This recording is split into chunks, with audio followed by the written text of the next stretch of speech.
In this problem, we have a limit to evaluate, but we also want to prove that the limit is what we think it is.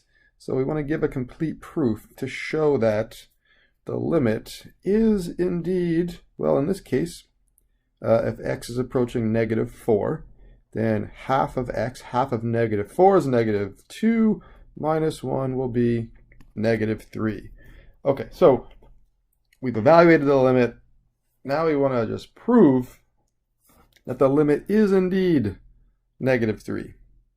Okay, so we have, in this case, c as x approaches c. So in this case, c is -4. And L is equal to -3. So what we want to do is find a relationship. So to prove this, the definition states that for any epsilon greater than 0, there has to exist a corresponding delta that's also greater than 0. So for any positive number epsilon, there has to exist a corresponding positive number, which we call delta. So what we need to do is find a relationship between epsilon and delta. And to do that, we're going to actually work backwards. We're going to start with the epsilon because the definition states for any epsilon greater than 0. So you pick epsilon first, then there has to exist a corresponding delta.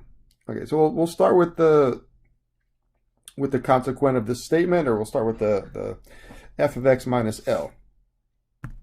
So we know we're starting here. The absolute value of f of x minus L is less than epsilon. And what we want to do is end up down here. The absolute value of x, ooh, that's an ugly x. The absolute value of x minus c is less than delta. So our goal, our task in this case is to fill in what's between them. How do we get from here down to here? Okay, so let's go through this process. So f of x in this case, ooh, that should not have, yeah, that's better. F of x in this case is the 1/2 x minus 1. So we have absolute value of 1/2 x minus 1. That's our f of x. And then minus L. In this case, L is the -3. So minus a -3 is less than epsilon. So I just plugged in. So we also have f of x is the 1/2 x minus 1. Okay, so I just plugged in the L and the f of x into the definition. Okay, so let's simplify. So we have 1/2 x minus 1 minus a -3, that's a +3. So minus 1 plus 3 is a +2 is less than epsilon. Now, down here we want x. We don't want 1/2 x. We want x. So what we could do is we could multiply both sides of this inequality by 2, and that'll get rid of the 1/2.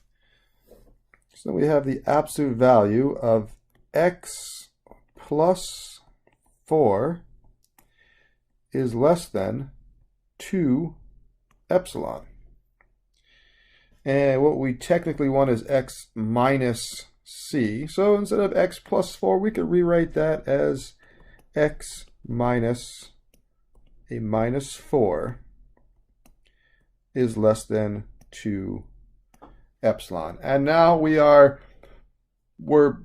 done forming this connection between delta and epsilon. So now from here, once you have x minus c on the left, whatever you have on the right, that's going to be your delta. So we could say let delta equal to epsilon. So like what that basically means is for any epsilon greater than 0, so you pick the epsilon first. So let's say epsilon is 0.1. There exists a corresponding delta. So what we've just done is we've created this formula between delta and epsilon. So if epsilon was 0.1, then delta would be 0.2. If epsilon was 0.003, then delta would be 2 epsilon, or 0.006. And so that's what we've done. We've created this connection between the delta and the epsilon.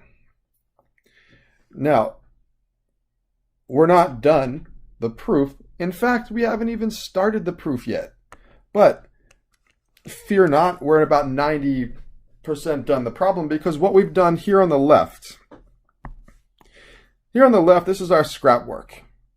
This is where we've figured out the steps, we've figured out the connection between delta and epsilon, but the actual proof has to be, so we want to prove that if absolute value of x minus c is less than delta, then absolute value of f of x minus L is less than epsilon. That's what we want to prove. So it's an if-then statement. We're starting with the delta part.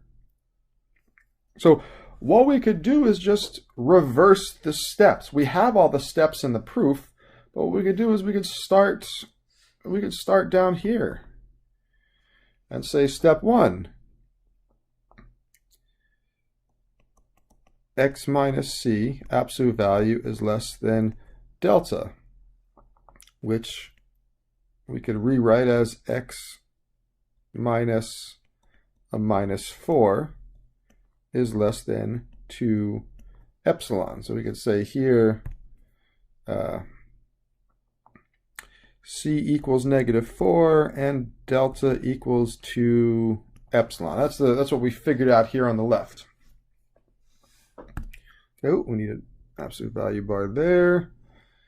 So we could say x plus 4 is less than 2 epsilon, or 1/2 x plus 2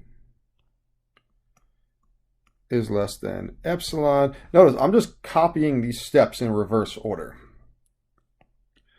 1/2 x, instead of 2, we could write a -1 minus a -3.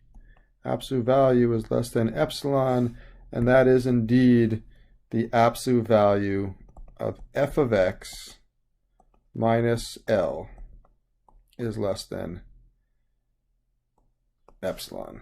And that completes the proof. So the proof is just, we basically take the scrap work that we used to get this formula for delta and epsilon, and the proof is going to be those steps in reverse order. Okay, that does it for this problem.